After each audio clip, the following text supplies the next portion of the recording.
બોલાયો અને શું કે છે ચેક નહીં ગયો ને તો તમને રાતોરાત સડકરીને આપશું આવી અમને બળજબરી કરતો એની ઓકાત કઈ છે તો ત્યારે મોદી નહીં જોતો તો ક્યાંય બેઠો એ છાપરામાં મારી નાખશું અમે ચાલી નાખશું સમજી તમે નહીં લેવા અને આ વસ્તુ અમે બીએસએસ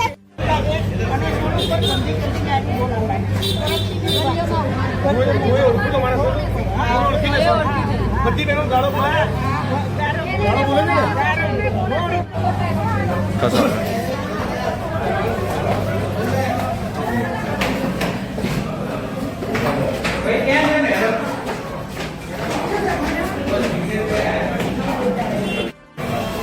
આ બાજુ પીએસઓ કોણ છે અહીંયા તમે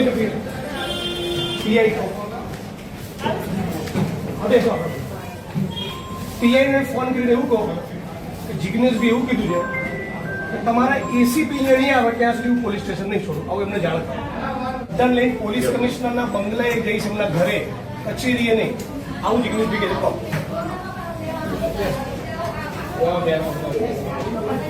તમારે કોઈ ભાઈઓની પણ રાહ જોવાની નહીં તમારે સીધું પોલીસ સ્ટેશન આવી જવાનું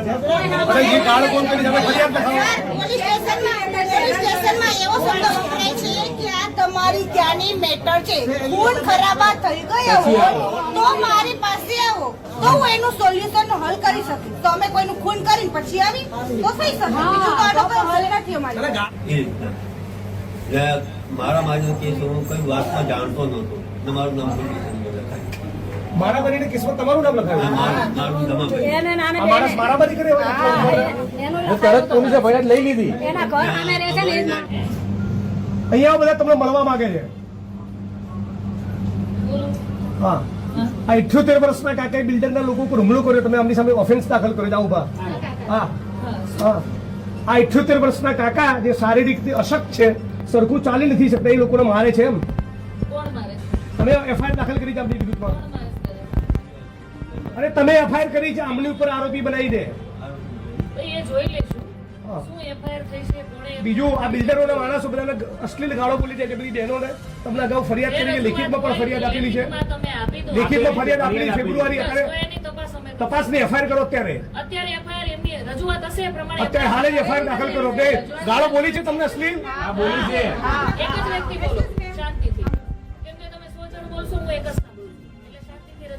બીજું તમારા કોચરબના ઠાકોરવાસમાં દેશી દારૂનો અડ્ડો ચાલે છે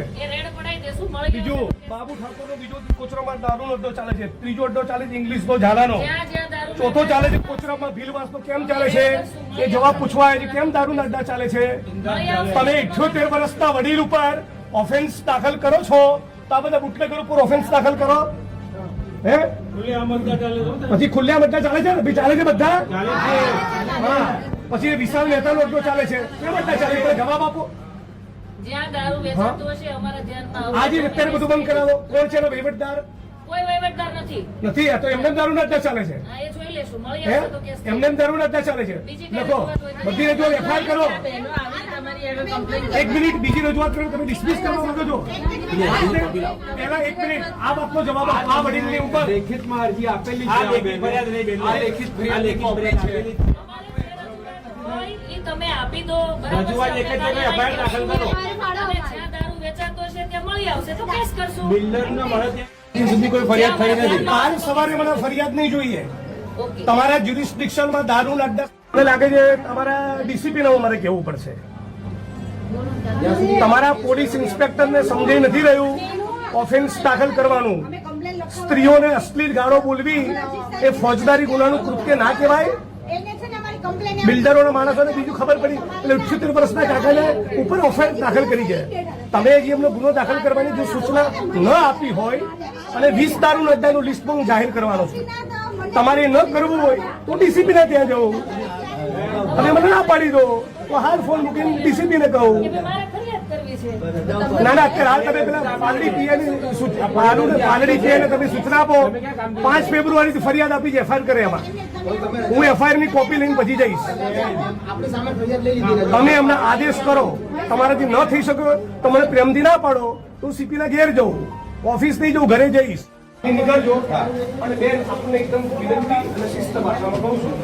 આવતીકાલ સાંજનો સૂર્ય અસ્ત થાય ત્યાં સુધી તમારા જ્યુરિસ્ડિક્શનમાં દારૂ જુગારની એક વસ્તુ મનાઈ